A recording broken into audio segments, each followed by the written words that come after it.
Air putih mungkin murah, tapi jangan lihat murahnya, lihatlah khasiatnya.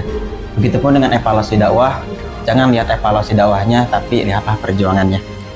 Assalamualaikum warahmatullahi wabarakatuh. Halo teman-teman semua, kenalkan, nama saya Muhammad Ma'ruf. Saya berasal dari Desa Sukapura, Kecamatan Sumberjaya, Kabupaten Lampung Barat.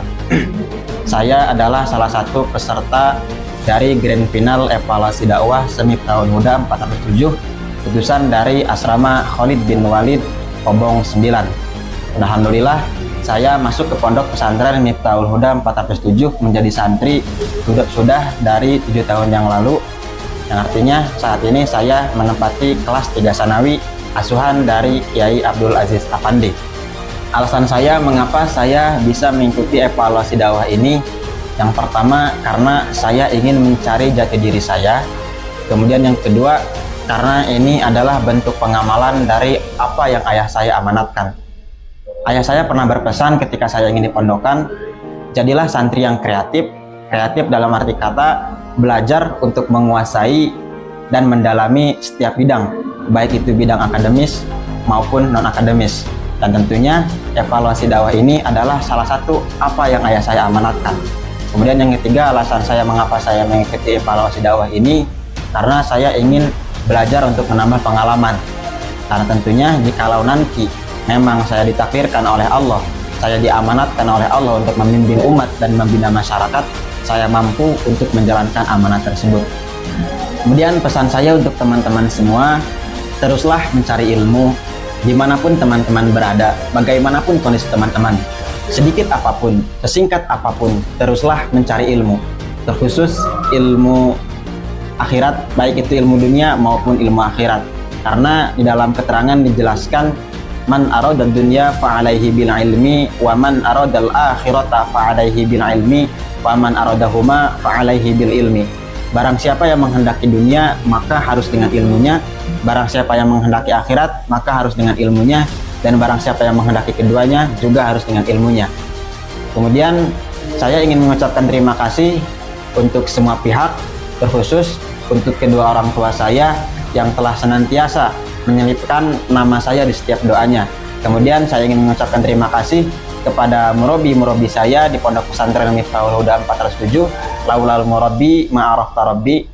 Dan yang ketiga, saya ingin mengucapkan terima kasih untuk senior-senior saya dari Asrama Khalid bin Walid dan juga teman-teman seangkatan kelas 3 Sanawi yang telah memberikan saran dan juga arahan sehingga saya bisa mencapai titik ini. Kemudian yang terakhir, saya memohon dukungan dan doanya kepada teman-teman semua. Semoga pada evaluasi kali ini saya bisa mendapatkan nilai dan hasil terbaik. Mungkin sekian dan demikian yang dapat saya sampaikan. Akhirul kalam. Assalamualaikum warahmatullahi wabarakatuh.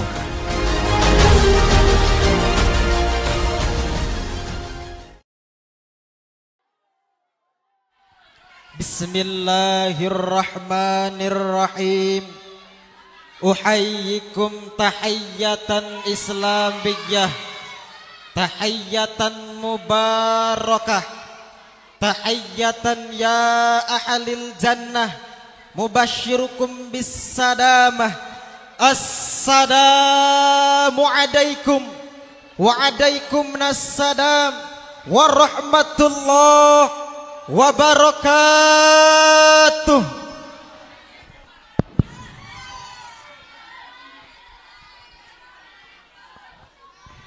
Alhamdulillahilladzi ja'ala tasamuha asla wal islam dina adla wa rahmatan lil alamin syir'atan wa minhaja. Allahumma salli ala sayyidina Muhammadin khairu man da'a ila salami wa hada ila dinil istiqamah. Ashhadu an la ilaha illallah wahdahu la syarikalah wa ashhadu anna Muhammadan abduhu wa rasuluh alladzi la nabiyya ba'dah. Amma ba'du, faqad qala Allah ta'ala fi kitabihil karim, a'udzu billahi minasy syaithanir rajim. Bismillahirrahmanirrahim. wa min ayatihi khalqus samawati wal ard wa ikhtilafu alsinatikum wa alwanikum inna fi dzalika laayatil lil alamin. Wa qala Rasulullah sallallahu alaihi wasallam, man qatala mu'ahadan lam yarah raihatal jannah. Al hadis. Sadaqallahul azim wa sadaqa rasulun nabiyyu habibul karim wa nahnu ala dzalika minasyahidin wasyakirin walhamdulillahi rabbil alamin. Pertama dan yang paling utama, marilah senantiasa kita panjatkan puja, beriringkan puji syukur kita kehadirat Allah Subhanahu wa taala atas curahan, atas limpahan rahman dan rahimnya Allah. Kita masih diberikan kesempatan untuk bisa berkumpul di ini hablah yang insya Allah mubarakah. Pun demikian, salawat beriringkan salam Allah semoga selalu tercurahkan, semoga selalu terlimpahkan kepada keharibaan alam, baginda alam termulia, yakni Nabiullah Safiullah Rasulullah Muhammad sallallahu alaihi wasallam. Yang saya hormati dan yang sama-sama kita ta'adimi pimpinan umum, Dewan Pimpinan dan seluruh jajaran Dewan Kiai Pondok Pesantren Miftahul Huda 407 alladzi lam yudhkar ismuhum ta'diman wa takriman, nafa'anallahu bi'ulumihim amin wa bituli hayatihim amin ya Allah ya Rabbal.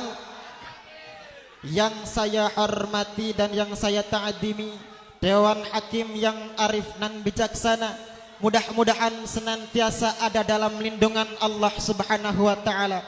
Yang saya hormati segenap kepengurusan, dimulai dari kepengurusan kantor pusat sampai koordinat, baik santriin maupun santriat, kita doakan mudah-mudahan senantiasa oleh Allah diberikan keistiqomahan dalam menjalankan tugasnya. Amin ya Allah ya Rabbal alamin. Pun tak lupa salam yang begitu istimewa saya sampaikan kepada santriawan wal santriawati, rekan-rekan seangkatan, seakidah, seperjuangan, wabil khusus rekan-rekan asrama Khalid bin Walid. Mudah-mudahan kita ada dalam lindungan Allah Subhanahu wa taala. Amin ya Allah ya Rabbal alamin. Hadirin santriawan wal santriawati rahimakumullah.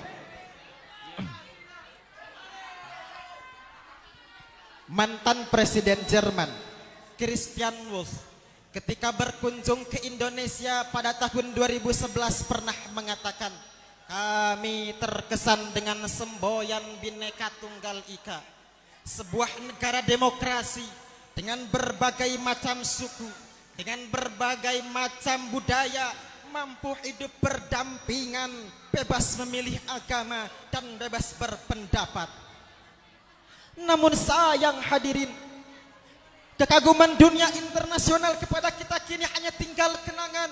Sebab perbedaan suku bangsa, perbedaan bahasa, adat istiadat kini sering menjadi pemicu lahirnya fanatisme buta. Kini sering menjadi pemacu dunia yang penuh dengan kehancuran, dunia yang penuh dengan konflik, perselisihan antar suku, perpecahan yang mengikis habis nilai toleransi.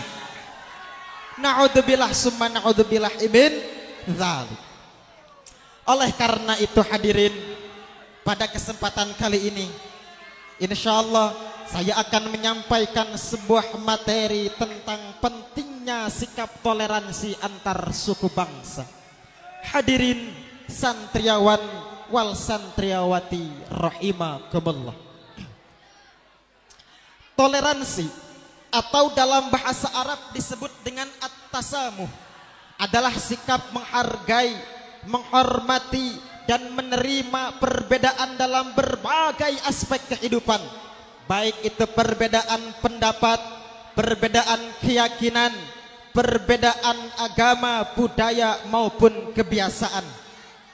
Dalam hal ini saya akan membawa kita kembali ke zaman yang penuh dengan hikmah, ketika seorang manusia agung bernama Muhammad bin Abdullah bin Abdul Muthalib diutus oleh Allah Subhanahu wa taala sebagai rahmat. Wa ma arsalnaka illa rahmatan lil alamin. Tidaklah aku utus engkau Muhammad kecuali untuk tidaklah aku utus engkau Muhammad melainkan untuk menjadi rahmat bagi seluruh alam. Adakah di antara kita yang pernah merenungi betapa berat tugas Rasulullah sallallahu alaihi wasallam untuk membangun sebuah masyarakat? Tatkala Nabi hijrah dari kota Mekah menuju kota Madinah, sebuah kota yang dihuni oleh berbagai macam suku, dihuni oleh berbagai macam golongan dan keyakinan. Ada kaum Yahudi, ada kaum Ansor, ada kaum Muhajirin, ada Bani Aus, ada Bani Khazraj dan suku-suku lainnya yang memiliki adat istiadat yang berbeda-beda. Di tengah keberagaman ini, di tengah masyarakat yang penuh warna, Nabi Muhammad sallallahu alaihi wasallam hadir tidak hanya menjadi seorang pemimpin agama, tetapi juga menjadi seorang negarawan yang luar biasa. Beliau sadar bahwa keberagaman akan menjadi sebuah kekuatan jika dikelola dengan kebijaksanaan dan keadilan. Maka Rasulullah sallallahu alaihi wasallam membuat langkah besar dengan menyusun sebuah dokumen yang menjadi tonggak sejarah toleransi, yakni Piagam Madinah. Hadirin, Piagam Madinah bukanlah sebatas dokumen biasa, bukanlah sebatas piagam biasa. Ini adalah bukti bagaimana Islam mengajarkan toleransi. Ini adalah bukti bagaimana Islam mengajarkan toleransi. Ini adalah bukti bagaimana Islam mengajarkan keadilan. Ini adalah bukti bagaimana Islam mengajarkan persaudaraan. Hadirin santriawan wal santriawati rahimakumullah. Di tengah masyarakat yang penuh warna ini, Nabi Muhammad hadir tidak hanya menjadi seorang pemimpin, tetapi juga dia menjadi seorang negarawan yang luar biasa. Nabi Muhammad kemudian membuat sebuah dokumen yang menjadi tonggak sejarah Islam, yakni Piagam Madinah. Piagam Madinah bukan piagam biasa, hadirin. Piagam Madinah adalah tanda toleransi umat Islam. Dengan Piagam Madinah, Rasul menetapkan sebuah aturan yang tidak hanya melindungi kaum muslimin, tetapi juga melindungi kaum Yahudi dan kaum-kaum lain yang ada di Madinah. Nabi berkata dengan suara yang penuh tegasan dan kasih, ini adalah sebuah dokumen yang mengikat kita semua. Siapapun sampai kapanpun yang hidup di bawah naungan Madinah adalah saudara. Barang siapa yang mendolimi sesamanya, maka telah mendolimi seluruh manusia. Bahkan hadirin, di dalam salah satu hadis yang diriwayatkan oleh Imam Al-Bukhari, Nabi berkata, man qatala mu'ahadan, barang siapa yang membunuh kafir mu'ahid, yakni seorang kafir yang memiliki perjanjian damai dengan orang Islam, lam yarah raihatal jannah, maka dia tidak akan mencium bau surga.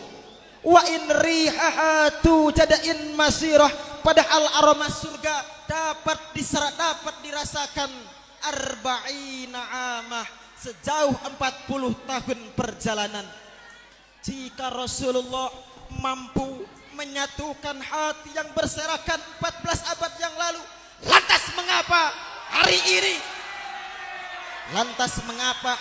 ini kita berpecah belah oleh perbedaan yang kecil?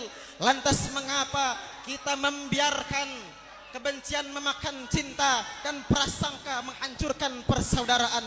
Bukankah kita mengaku mencintai beliau, sang Nabi toleransi? Hadirin ma'asyiral muslimin rahimakumullah. Prinsip ini pun sejalan dengan firman Allah di dalam Al-Quran surah Ar-Rum ayat 22. A'udzu billahi minasyaitonir rajim. Bismillahirrahmanirrahim. Wa min ayatihi khalqus samawati wal ard wa ikhtilafu alsinatikum wa alwanikum inna fi dzalika laayatil lil alamin. Dan di antara tanda-tanda kebesarannya ialah dengan menciptakan langit dan bumi dan berlainan bahasa dan warna kulitmu. Sesungguhnya pada yang demikian benar-benar terdapat tanda-tanda bagi orang-orang yang mengetahui. Hadirin, ayat ini menegaskan bahwa ayat ini menekankan bahwa keberagaman pada manusia, baik itu budaya, baik itu warna kulit, baik itu bahasa dan segalanya adalah tanda kebesaran Allah Subhanahu wa taala. Semua itu diciptakan agar manusia bisa saling mengenal dan bisa saling menghargai satu sama lain. Islam menekankan, Islam menunjukkan bahwa perbedaan bukan alasan untuk menjadi permusuhan, bukan alasan untuk bermusuh-musuhan, melainkan menjadi jalan untuk membangun persaudaraan, membangun persatuan dan membangun toleransi. Oleh karena itu hadirin, tidaklah pantas kita merasa bangga, tidaklah pantas kita merasa tinggi derajatnya, tidaklah pantas kita merasa paling sempurna, dan tidaklah pantas saling menghina di antara kita. Hadirin ma'asyiral muslimin, santriawan wal santriawati rahimakumullah. Maka timbul satu pertanyaan, apa yang harus kita lakukan untuk bisa melestarikan, untuk bisa merawat keberagaman yang ada di negeri ini? Hadirin, untuk bisa merawat keberagaman, untuk bisa merawat perbedaan di antara kita adalah dengan menghargai, adalah dengan menghormati setiap perbedaan. Yang kedua adalah dengan memperbaiki, menjaga komunikasi yang baik agar tidak timbul prasangka yang buruk. Dan yang ketiga adalah dengan memiliki sifat yang adil dan sifat yang bijaksana dalam menghadapi setiap perbedaan.